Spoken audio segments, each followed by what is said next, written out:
নমস্কার বন্ধুরা, আপনারা দেখছেন ASM Bangla online YouTube channel. মিলবে ডিএ, পশ্চিমবঙ্গ সরকারের হাতে এবার এলো 10,000 কোটি টাকা। বড় ঘোষণার অপেক্ষায় এবার সরকারি কর্মচারীরা।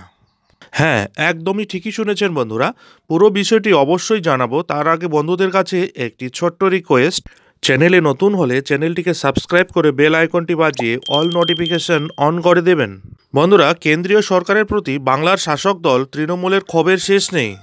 একদিকে যখন ডিএ বা মহার্ঘ ভাতা ইস্যুতে রাজ্যের সরকারি কর্মচারীরা সরকারের বিরুদ্ধে আন্দোলন দেখিয়েই চলেছেন, ঠিক অন্যদিকে কেন্দ্রের বিরুদ্ধে লাগাতার টাকা না দেওয়ার অভিযোগ করে আসছে রাজ্য সরকার। শুধু তাই নয়, 100 দিনের কাজ থেকে শুরু করে আবাস যোজনা টাকা অবধি দেওয়ার ঘোষণা করেছেন মাননীয় মুখ্যমন্ত্রী মমতা বন্দ্যোপাধ্যায়। শাসক দল তৃণমূলের অভিযোগ, কয়েক হাজার কোটি টাকা আটকে রেখেছে কেন্দ্র। যদিও তৃণমূলের এহেন অভিযোগের মাঝেই বাংলাকে কয়েক হাজার কোটি টাকা পাঠালো কেন্দ্র। হ্যাঁ বন্ধুরা, শুনতে অবাক লাগলেও এটাই সত্যি। লোকসভা ভোটের আগে 10,692 কোটি টাকা পাঠালো মোদী সরকার।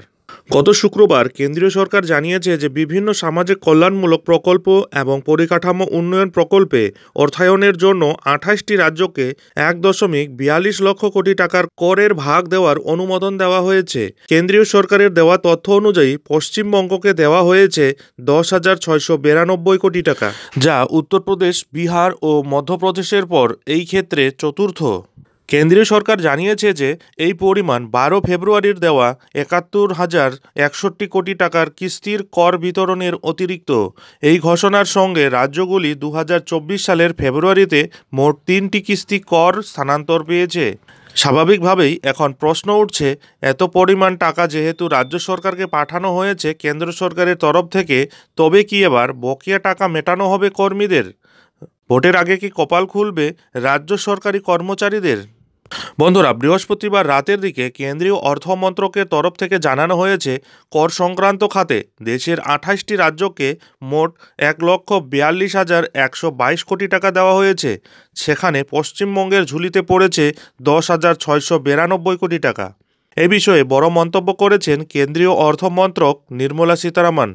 তিনি দাবি করেছেন, বিভিন্ন সমাজমূলক প্রকল্প এবং পরিকাঠামো উন্নয়ন প্রকল্পের জন্য রাজ্য সরকার যাতে আরও সুযোগ পায়, সেজন্য ওই 1,42,122 কোটি টাকা দেওয়া হলো।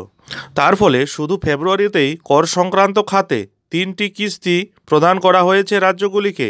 বিভিন্ন রাজ্যের হাত মজবুত করতে সেই টাকা দেওয়া হয়েছে বলে জানানো হয়েছে। এত বিপুল পরিমাণ টাকা পাবার পর তাই অনেকেই ভাবছেন, রাজ্য সরকারি কর্মচারীদের দীর্ঘদিনের বকেয়া হয়তো এবার মেটানো হলে হতে পারে। এ ব্যাপারে রাজ্য সরকার কী পদক্ষেপ গ্রহণ করে তা তো পরে দেখা যাবে। এই সংক্রান্ত কোনো নতুন আপডেট এলে তা অবশ্যই আপনাদের জানিয়ে দেওয়া হবে। যাই হোক বন্ধুরা, এখন এ পর্যন্তই। এই সংক্রান্ত পরবর্তী আপডেটগুলি সময় মতো পেতে অবশ্যই চ্যানেলে চোখ রাখুন।